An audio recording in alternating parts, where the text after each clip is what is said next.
A sleeping bag costs $40 at Walmart, the cheapest one. The one that says it's rated to 20 degrees but isn't. Not if you actually test it on asphalt in January. Colt McCready didn't have $40. He had a broken lighter, a half-empty bottle of hand sanitizer, a pocket knife with one blade that locked and one that didn't, and 4 days of sleeping outside in Cincinnati in December. 4 days is long enough to learn one thing clearly. Wind is not the same as cold. Most people confuse them. Wind pulls the heat off your body. Cold just waits. The night Colt worked this out, he was under the I-75 overpass near Mill Creek, wrapped in a moving blanket he'd pulled from behind a U-Haul storage facility 2 blocks east.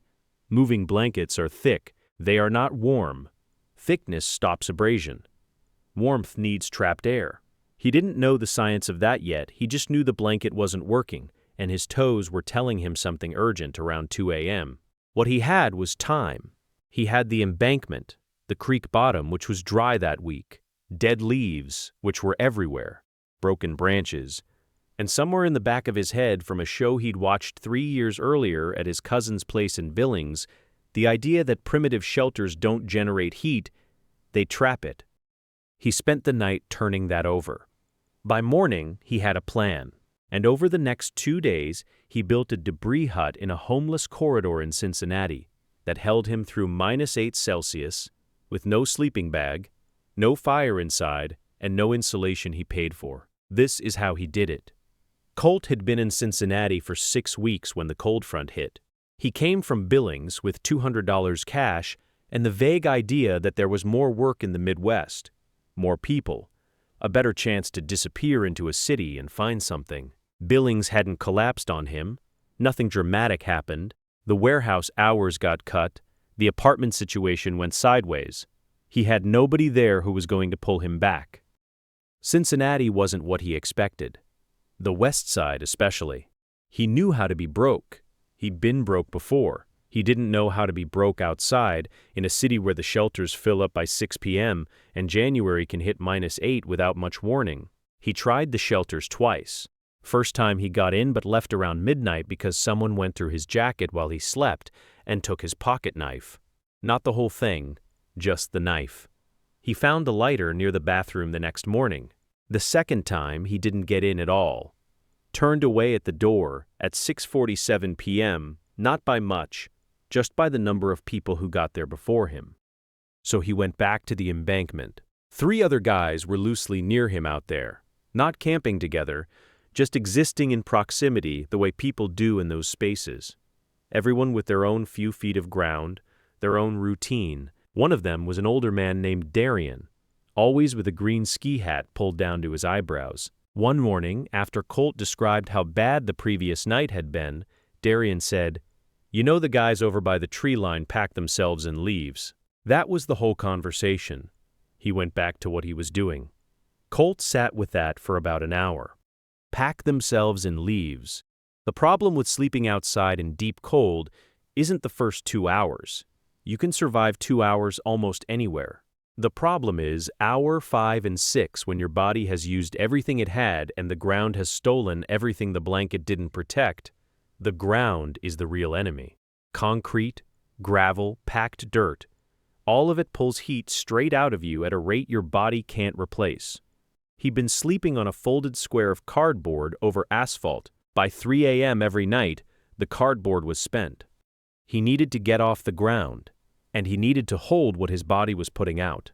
That afternoon, he walked the embankment and the creek bed for 40 minutes just looking, not at anything specific, just at what was there. What was there? A steep-sided drainage cut about 15 feet from the creek, running parallel to the sound wall. Not a cave, not even close, just an indentation in the embankment where the soil had eroded around a cluster of roots. The opening was maybe 4 feet wide, 3 feet tall. The roots formed a rough ceiling. It wasn't usable as is, but the shape was there. He also noticed the branches. The oak that had come down the previous fall left a long limb mostly intact in the leaf litter, thick enough to hold weight, long enough to span the drainage cut. He walked past it twice before registering it properly. The The second time he stopped, put his boot on it, pushed. Solid, not rotted through. He noticed the leaves. They were deep against the sound wall. Wind had pushed them there over weeks, and the cold had kept them dry. He pushed his hand into a drift near the wall, and his hand went in almost to the elbow before touching anything solid. That much dry leaf matter in one spot. He hadn't thought of it as a resource before that moment. He spent the rest of that afternoon deciding what to do with what he had. The structure Colt built over the next 2 days is what debris hut builders would recognize, if they ever saw it, as a reasonably correct execution of the basic principle. He didn't know it had a name. He didn't know there were YouTube channels about it, or survival courses, or books. He built what made physical sense to him given what he had.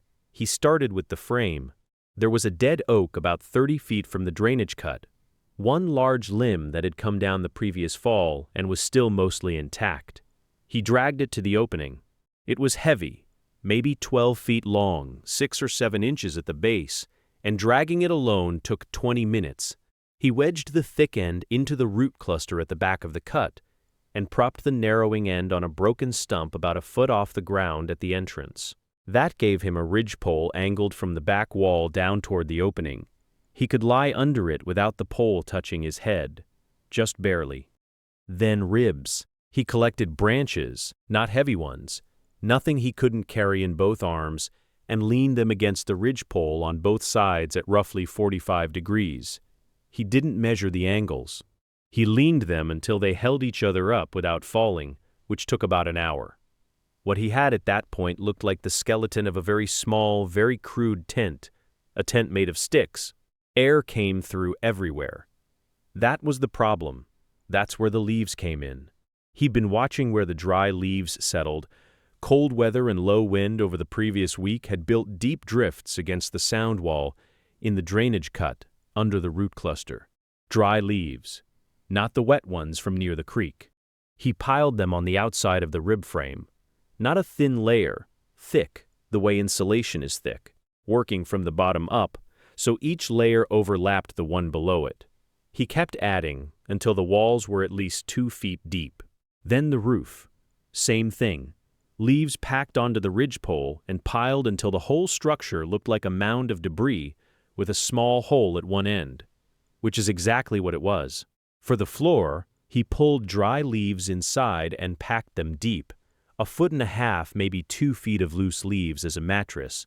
Getting into the shelter meant climbing through the opening, pulling a large bundle of leaves in behind him to block the entrance, and settling into the leaf mattress with the moving blanket pulled over him. The first night he slept in it, the temperature outside dropped to -4. He woke up around 7 a.m. with cold hands. They'd slipped outside the blanket during the night. Everything else was fine, warmer than fine. There was sweat on his back. That morning he understood what the structure was actually doing. A debris hut doesn't keep cold out. That's the thing most people get wrong when they hear about it. Cold isn't something you block. It's the absence of heat, and you can't wall off an absence. What the shelter does is hold the heat Colt's body was already putting out and stop it from leaving. He generates heat. Every living body does, all night, whether or not there's any shelter around it.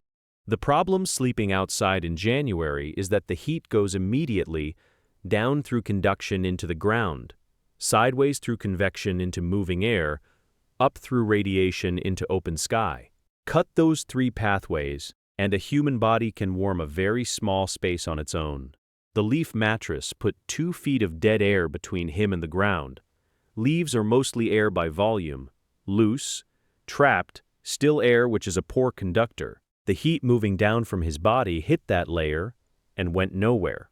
The 2-foot walls handled the wind. There was no air movement inside that shelter. Outside, even at 5 miles an hour, wind strips body heat efficiently. Inside the leaf walls, nothing moved. The size of the interior was the last piece. He'd made it barely big enough for his body. Maybe 2 feet of clearance above him, a foot on either side. That wasn't a design choice exactly. The drainage cut dictated it. But small was right. A small space means a small volume of air to heat. His body could actually do it. He didn't know any of this when he built it. He put it together from what the first night showed him. He was warm. That was the evidence.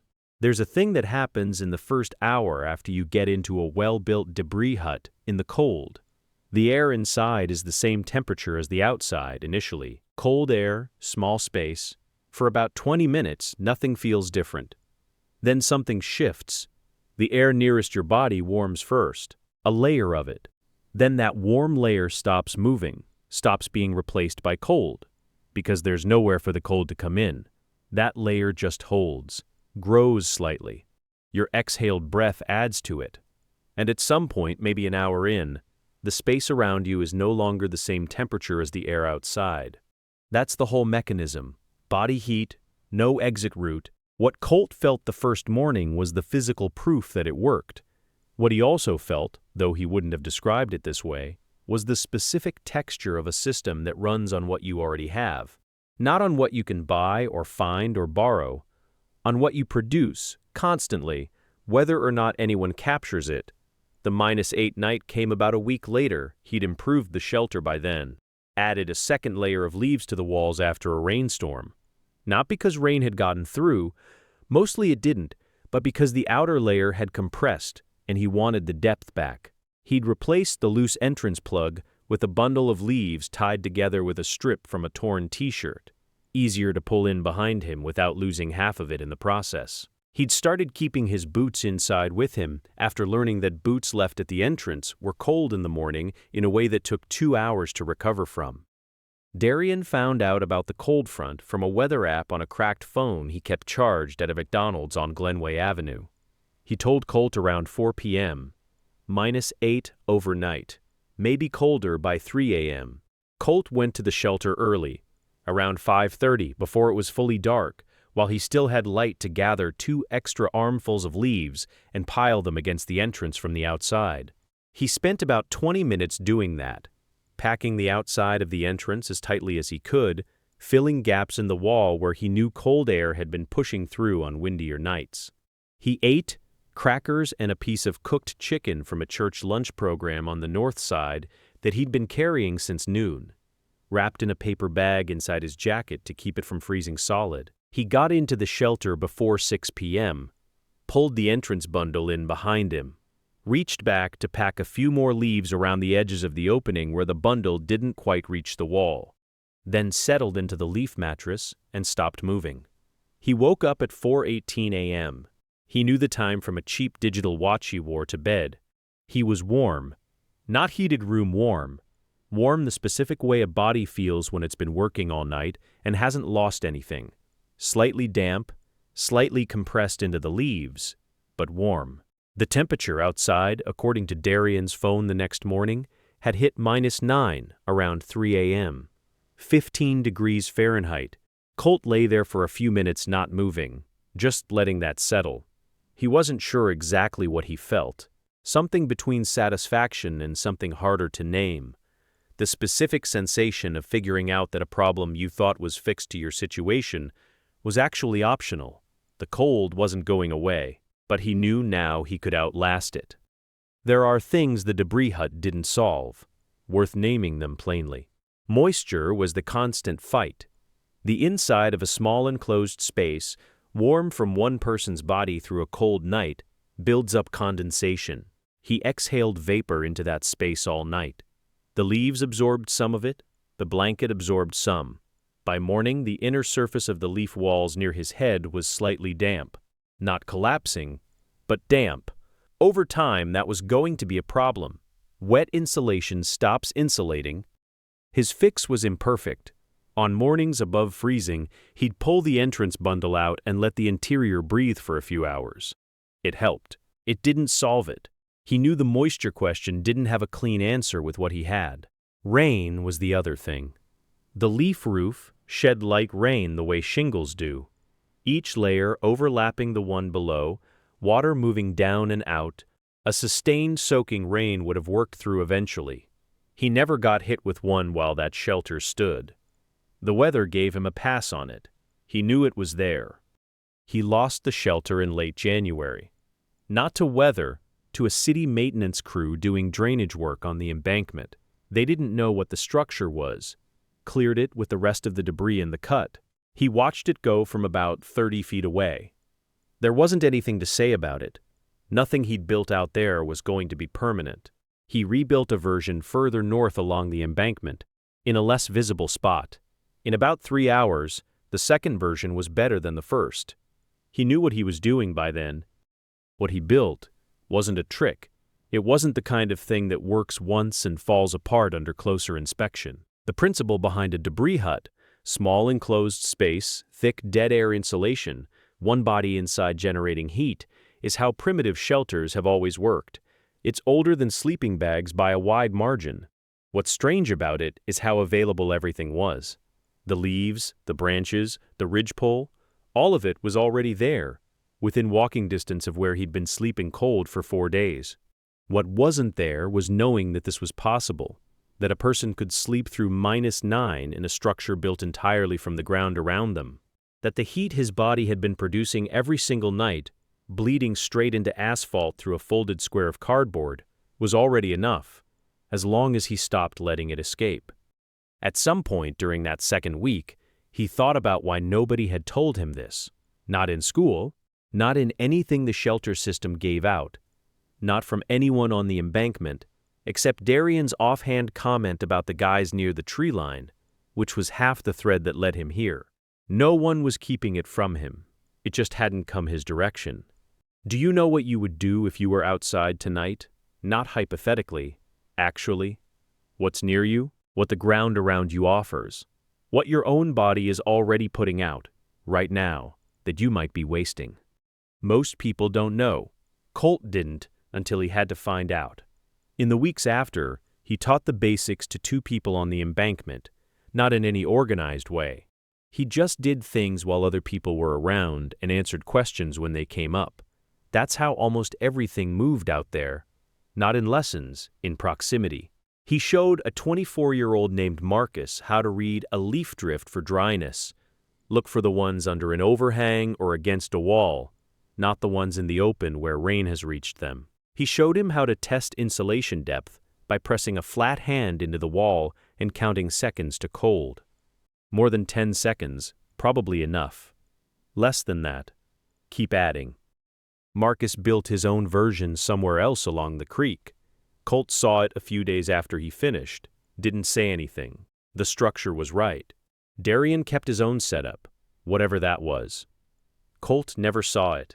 Some things people figure out alone and keep to themselves. There's a version of this story where the debris hut is the impressive part, the ingenuity of it. A 22-year-old from Montana figuring out how to sleep through -9 with nothing but leaves. And it is, genuinely. But that's not what stayed with Colt. What stayed with him was the week before he built it. 4 nights on cardboard under a moving blanket, not sleeping past 3 a.m., waking up with cold in his feet that took until noon to leave. That week is the part that was fixable. He had everything he needed on day 1. The embankment was there. The leaves were there. His body was there running all night, putting out heat, losing it straight into the ground. He just didn't know what to do with what he had. The shelter took maybe 5 or 6 hours to build, counting the gathering. It changed every night after that. He's still out there as of when this story came together. Not on the embankment. The maintenance crew cleared that stretch in February and he relocated to the north side, closer to Norwood. He rebuilt in a different configuration because the terrain was different, but the same principle. He's been in it 3 months. He's working some days, day labor, cash, landscaping when the ground isn't frozen. He picked up an 11-day gig hauling materials for a gutting crew on a renovation on the east side before that job ended. He has a sleeping bag now. Got it at a giveaway in February, rated to 0 degrees. He uses it inside the debris hut. The combination means he doesn't feel the cold anymore, not in any way that breaks his sleep. He keeps the shelter anyway, not just because of the cold, because it's somewhere that is his for as long as it lasts. And because now he knows that if he loses everything else, the bag, the blanket, all of it, the leaves are still going to be there. Next, the 6-day rain stretch in February, when water ran along the embankment continuously and the roof held in a way he didn't expect, and what he added to the structure during those days to make it work.